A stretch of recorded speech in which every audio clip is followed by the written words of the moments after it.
Hello friends, welcome back to my channel baby and mom lifestyle. Friends, अगर आपका भी छोटा baby है और उसके कान में प्रॉब्लम है, यानी कि वो हमेशा कान को खुजलाता रहता है, कान पकड़े रहता है या फिर अपने कान में बार बार हाथ लगाता है, क्या बच्चे का ऐसा करना नॉर्मल है या फिर किसी प्रॉब्लम की वजह से वो इस तरीके से रिएक्ट कर रहा है?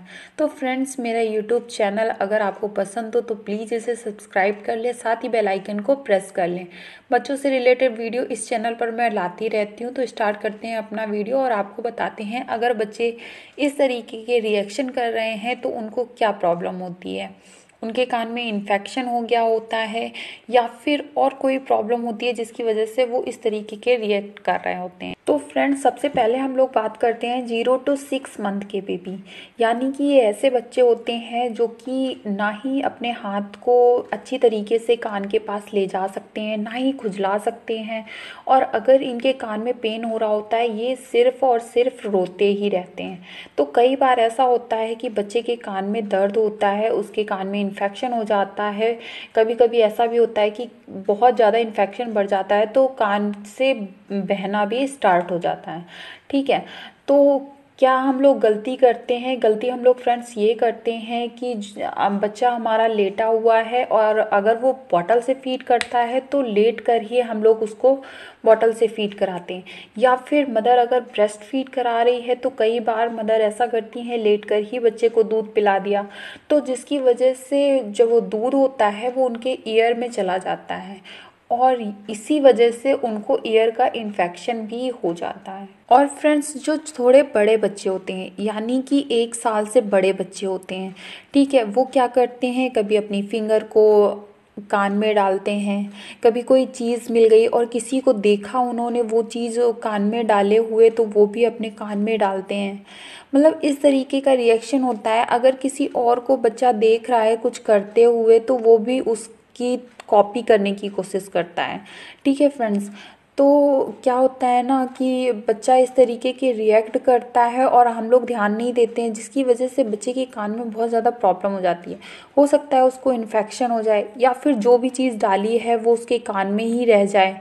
इस तरीके की अगर बच्चे के साथ में प्रॉब्लम हो गई है तो फिर आपको बहुत ध्यान देने की ज़रूरत है। अगर ज़्यादा दिक्कत है तो तुरंत डॉक्टर के पास जाइए, और अगर किसी और वजह से बच्चे के कान में प्रॉब्लम है तो उसे कैसे ट्रीट करना है और कौन कौन सी प्रॉब्लम हो सकती हैं वो इस वीडियो में मैं आपको बताऊंगी आगे। तो फ्रेंड्स, बच्चे को इन्फेक्शन हो जाता है, बच्चे को ज़्यादा दिन तक अगर बुखार आता रहता है और वो अच्छे से खा भी नहीं पाते हैं, तो लेटे लेटे ही सारा टाइम और सारी चीज़ें अपनी एक्टिविटी करते हैं, तो इस वजह से भी कभी कभी बच्चे के ईयर में इन्फेक्शन हो जाता है। फ्रेंड्स, अब मैं आपको बताती हूँ कि आपको कैसे पता चले कि आपके बच्चे के कान में ही प्रॉब्लम है, कहीं और प्रॉब्लम नहीं है। कई बार फ्रेंड्स ऐसा होता है कि जब बच्चे छोटे होते हैं ना तो हम लोग समझ नहीं पाते हैं, हम लोग अधिकतर यही समझते हैं कि बच्चे के पेट में गैस बन रही है जिसकी वजह से बच्चा रो रहा है, बट एक्चुअल में होता क्या है, उसके ईयर में प्रॉब्लम होती है और हम लोग ये चीज़ समझ नहीं पाते हैं। हम लोगों को किस तरीके से रिएक्ट करना है, कैसे समझना है हम लोगों को कि बच्चा हमारा कान की दर्द की वजह से रो रहा है। फ्रेंड्स, सबसे पहले हमें देखना है उसकी एक्टिविटी, वो क्या कर रहा है। छोटे बच्चे होते हैं बट हाथ पैर चलाना सीख जाते हैं, ठीक है, तो उसकी हाथ पैर की एक्टिविटी देखनी है, स्पेशली उसके हैंड्स की। वो अपने हैंड को कान की तरफ लेके जा रहा है या ऊपर की तरफ रो रहा है, इस तरीके से। और अगर आपका बच्चा रो रहा है ना तो सबसे पहले आप क्या करें, पेट को थोड़ा सा दबा के देखें, ठीक है। अगर पेट को दबाने की वजह से वो और ज़्यादा रोए तो आपको समझ जाना चाहिए कि वो पेट की प्रॉब्लम की वजह से रो रहा है। और अगर आपका बच्चा इसकी वजह से नहीं रो रहा है तो कान के, यानी जो ईयर के पास का एरिया है ना उसको हल्का हल्का सा दबा कर देखिए। अगर वो दबाने की वजह से बच्चा बहुत तेज़ रोने लगे या बहुत तेज़ी से वो चिल्लाने लगे ना तो आप समझ जाइए बच्चे के कान में प्रॉब्लम है और वो इसी वजह से रो रहा है। ठीक है फ्रेंड्स, अब मैं आपको बताती हूँ कि अगर बच्चे को इस तरीके से कोई प्रॉब्लम हो जाए तो आपको क्या करना चाहिए। सबसे पहले तो जो मदर अपने बेबी को लेटकर फीड कराती हैं उनको ऐसा नहीं करना चाहिए। बच्चे को हमेशा बच्चे का सर थोड़ा सा उठा हुआ होना चाहिए। इस पोजीशन में ही एक जो पोजीशन होती है उस पोजीशन में ही हमेशा बच्चे को फीड कराना चाहिए।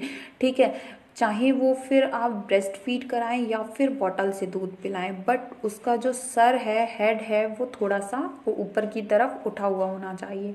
ठीक है। और सेकंड चीज़ है, जो मदर अपने बच्चे को फीड नहीं कराती हैं तो वो उनकी जो बच्चे होते हैं ना उन्हें भी ईयर की प्रॉब्लम बहुत ज़्यादा रहती है, क्योंकि माँ के दूध में ऐसे एंटीबॉडीज़ होते हैं जो बच्चों को कई तरीके के संक्रमण से बचा कर रखते हैं। ठीक है फ्रेंड्स, तो हर माँ को अपने बच्चे को 1 साल तक मदर फीड जरूर जरूर कराना चाहिए। ठीक है। नेक्स्ट पॉइंट है, अगर आपके बच्चे के ईयर में प्रॉब्लम है, उसको इन्फेक्शन वगैरह हो गया है, तो आप बच्चे के कान की सिकाई कर सकते हैं। ठीक है, गरम कपड़ा हल्का इतना गरम लें कि बच्चे के कान में कोई प्रॉब्लम ना हो, क्योंकि कई लोग क्या करते हैं बहुत ज़्यादा गर्म सिकाई कर देते हैं, तो ऐसा नहीं करना है। हल्का गर्म हो और कान के पास के एरिया की धीरे धीरे से सिकाई करनी है। फ्रेंड्स, सिकाई करने से क्या होगा, बच्चे का जो दर्द हो रहा होगा ईयर में वो कम हो जाएगा और धीरे धीरे इन्फेक्शन भी खत्म हो जाएगा। इसके बाद में अगर बच्चे का कान ज़्यादा दर्द हो रहा है तो आप दिन में 2 से 3 बार भी बच्चे के कान की सिकाई कर सकती हैं।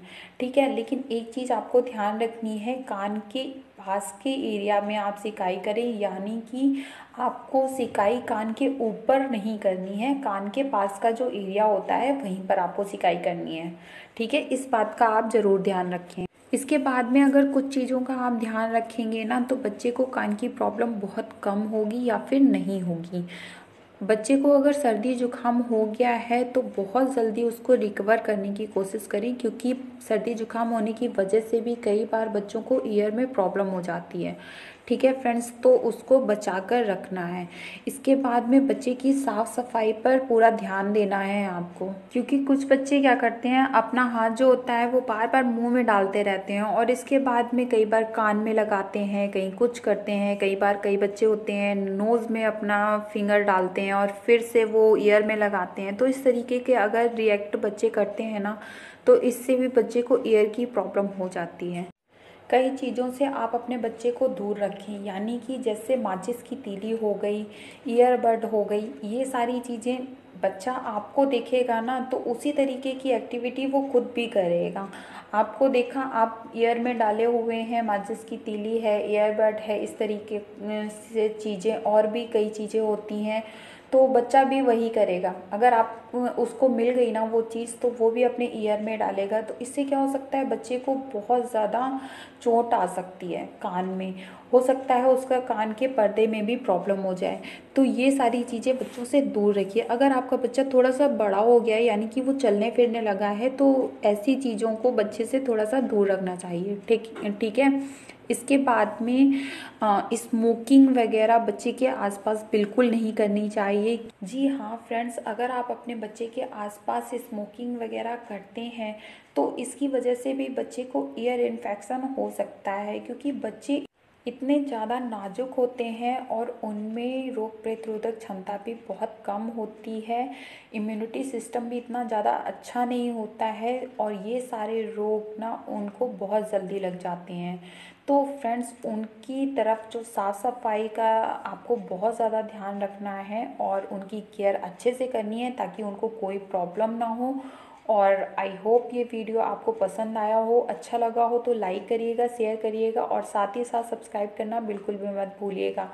और अगर आप मेरे पहले से सब्सक्राइबर हैं तो थैंक यू सो मच। मिलते हैं अगले वीडियो के साथ, तब तक के लिए बाय बाय फ्रेंड्स।